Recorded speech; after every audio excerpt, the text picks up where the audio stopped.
경제 정책 전반에 대해서 일단 좀 여쭤보겠습니다. 아까 전에도 뭐 잠깐 언급하셨지만 이재명 정부 들어서 이렇게 여기저기 이렇게 뭐 민생 경제 마중물이라고 얘기를 하면서 예산을 많이 풀고 있습니다. 그런데 어제 또 대통령이 추가 경정 예산을 편성할 기회가 있을 것이라고 얘기를 했어요. 그거 풀겠다는 얘기죠. 추가 경정 예산을요. 자, 그러면서 뭐 문화예술 분야를 얘기를 하긴 했습니다만 사실 이거는 그냥 한 분야에 대한 간단한 예를 든 것이고, 그러면서 또 얘기한 게 보니까 오늘 또 기자회견 문답에서 또 딱 짚어서 얘기를 했습니다. 농어촌 기본소득을 얘기를 했습니다. 농어촌 기본소득. 농어촌 기본소득을 주면 굉장히 하여튼 뭐 농어촌 기본소득을 줄 것처럼 얘기를 했습니다. 예. 이게 15만 원씩 지역화폐로 나이와 관계없이 2년 동안 농어촌 지역에 주는 거잖아요. 이거가 보면 결국은 세금 푸는 거 아닙니까?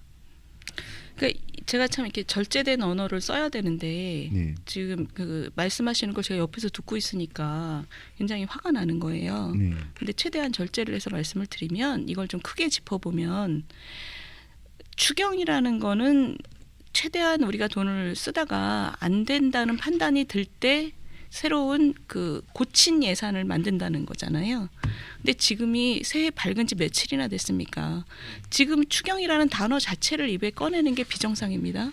근데 그게 그래서 채권 시장에 지금 국채 금리에 영향을 줬을 거예요. 그죠? 네. 국채 금리를 올렸을 겁니다. 그게 뭐냐면 금융시장에서 놀래는 거죠. 지금 안 그래도 그 우리 재정이 굉장히 약해지고 있는데 지금 우리가 재정 적자가 늘어나는 폭이, 채무 수준이 늘어나는 폭이 굉장히 빠른 나라입니다.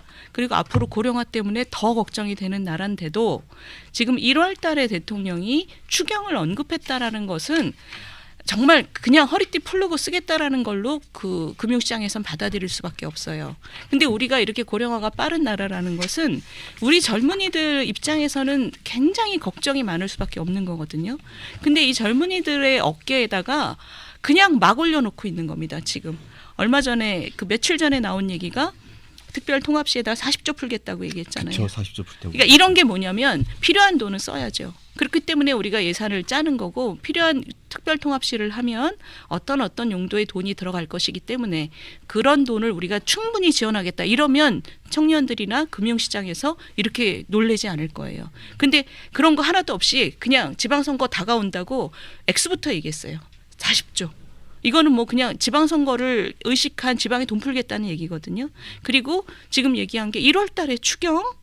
특별한 용도도 없이 뭐 문화예산 얘기했다고 하지만 그거는 다른 예산으로부터 끌어다 쓸 수 있는 여지가 있는지 없는지 아직 보지도 않은 상태잖아요. 그렇죠. 근데 추경부터 얘기했어요. 1월 본예산 달에. 통과한 지 얼마 되지도 않았습니다. 그러니까요. 며칠 안 됐어요. 며칠 안 됐습니다. 그러니까 우리나라의 재정 규율이라는 것이 이렇게 마구 허물어지고 있다라는 거를 대통령은 지금 스스로 그 재정 파괴자의 역할을 하고 나선 거예요. 아주 명시적으로.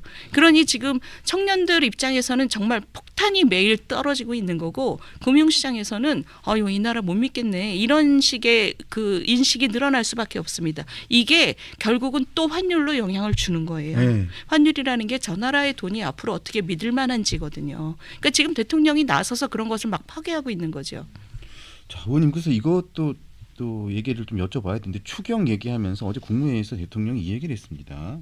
지금 현재는 정부가 저소득층 여성 청소년들에게 구매 이용권으로 해서 연간 16만 8천 원 정도로 생리대를 그 무상 생리대를 제작 공급을 하고 있었는데 이거를 그냥 무상 공급해라라고 했습니다. 이건 어떻게 보십니까?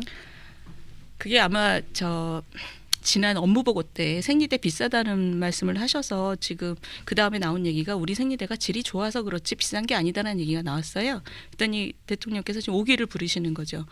결국 비싼 것 때문에 좋은 제품 때문에 비싸다면 싼 걸 만들어서 무상으로 공급해라 가난한 아이들에게 이런 얘기를 한 거예요. 그러니까 국민을 상대로 지금 오기를 부리느라고 이해운 건도 그렇고 이 생리대 건도 그렇고 자기 무덤을 파고 있는 거예요. 왜냐하면 요즘에 젊은 친구들도 많이 외국 여행 가잖아요. 외국 여행 갔다 오면서 생리대 사재기 해왔다는 얘기 들으셨어요? 저는 모릅니다. 전혀 아닙니다. 왜냐하면 외국 가면 맞아요. 싼 것들도 있는데 질이 나빠요. 근데 우리 젊은 친구들 또 뭐 저도 마찬가지입니다. 동네에 가면 올 땡땡 이런 데 있잖아요. 올리브 땡 뭐 이런 데 뭐 편의점 이런 데 가면 다 1+1 이런 거 해요. 1+1 또 할인 행사하기 때문에 우리 국민들 머릿속에는 우리 생리대가 뭐 품질하고 가격하고 했을 때 대충 이제 이 정도의 질이라는 거를 머릿속에 갖고 있고, 근데 외국에 나가서 더 조금 싼 걸 보여도 사재기 하는 사람이 없어요. 그 얘기는 뭐냐면 우리 국민들의 어떤 그 평균적인 그 품질에 대한 기대가 형성이 돼 있다는 거예요. 네네네. 근데 이재명 대통령이 오늘 한 얘기는 뭐냐면 그런 평균적인 수준에 대한 기대가 이미 형성돼 있는데도 자기가 틀리지 않았다는 걸 보이기 위해서 좋은 것만 만들어서 비싸면 나쁜 거 만들어서 저 어려운 친구들한테 무상으로 공급해라고 얘기를 한 거예요. 그러면 그 어려운 저 사춘기 소녀들이 집안이 어려우니 생리대도 나쁜 거 써야 된다는 얘기잖아요. 저는 대통령이 어떻게 그렇게 남한테 상처 주는 얘기를 하는지를 모르겠어요. 근데 저도 이게 이해가 안 됩니다. 상품의 질이 너무 높아서 비싸니까 40% 가까이 비싼 게 사실인가 본데 기업은 고급화해서 비싸게 하지 말고 조금 더 좀 싼 거를 사서 그냥 무상으로 주라 이 얘기잖아요. 거기 보면 그렇게 돼 있습니다. 기본적인 뭐 기능만 가진 그런 제품을 만들어서 어려운 사람들한테 무상으로 공급해라. 그게 뭐냐? 한참 크는 아이들에게 어려운 친구들한테 너네는 그 2급 생리대 써라 이런 얘기를 왜 대통령이 굳이 하는지, 그게 아니 무슨 이유가 있어서 하는 거면 괜찮은데 자기가 옳았다는 거를 오기를 부리느라고 지금 저러는 거예요. 그래서 왜 이러는지 참 답답합니다. 자, 그리고 님 좀 또 하나 여쭐게요. 서울버스 최근에 또 우리가 그 파업 때문에 너무 힘들었습니다.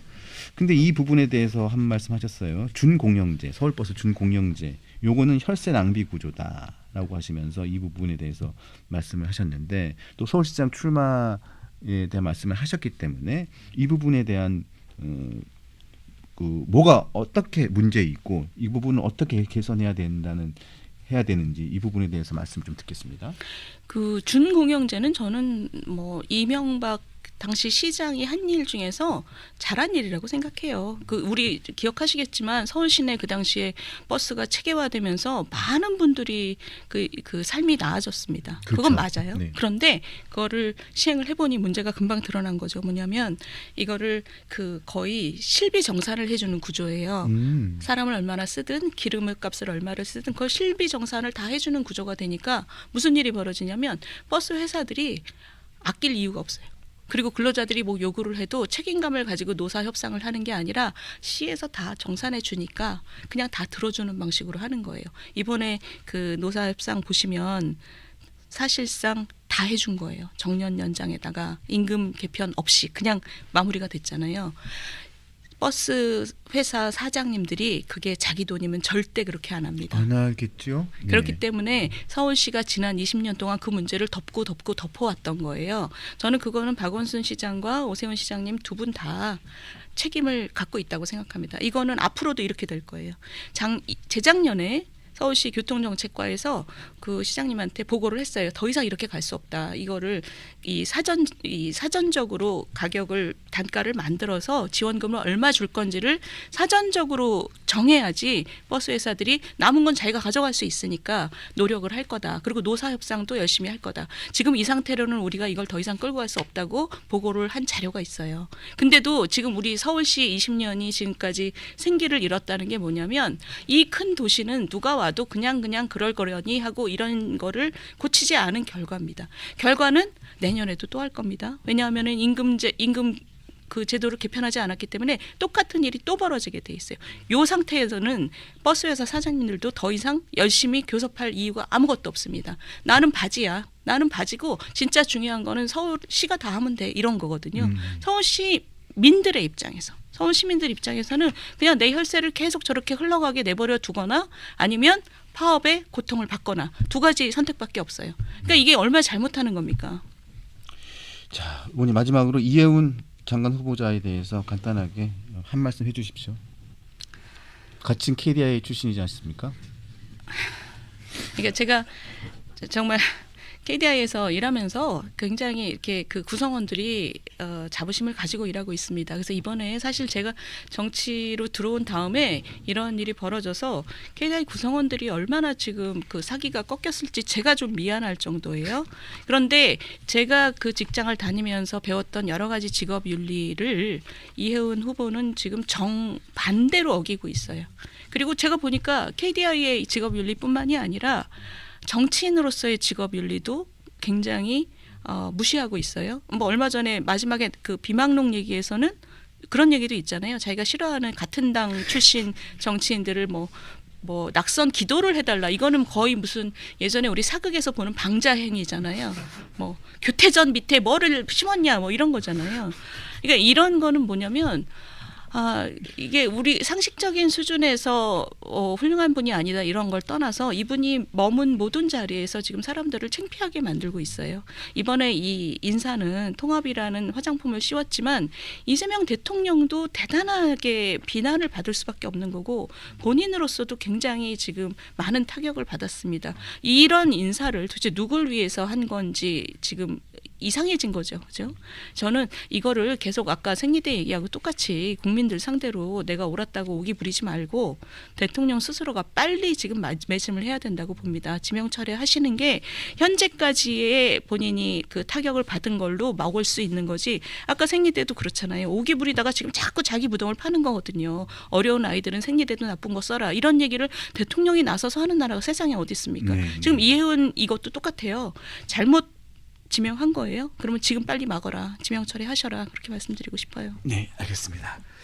뭐 더 말씀을 나누고 싶지만 시간 관계상 오늘은 여기까지만 하도록 하겠습니다. 네, 다음번에 또 한번 꼭 시간을 내주시기를 간곡히 부탁을 드리겠습니다. 예, 새해 복 많이 받으세요. 네, 감사합니다. 지금까지 국민의힘 윤희숙 의원님과 함께했습니다. 감사합니다. 감사합니다.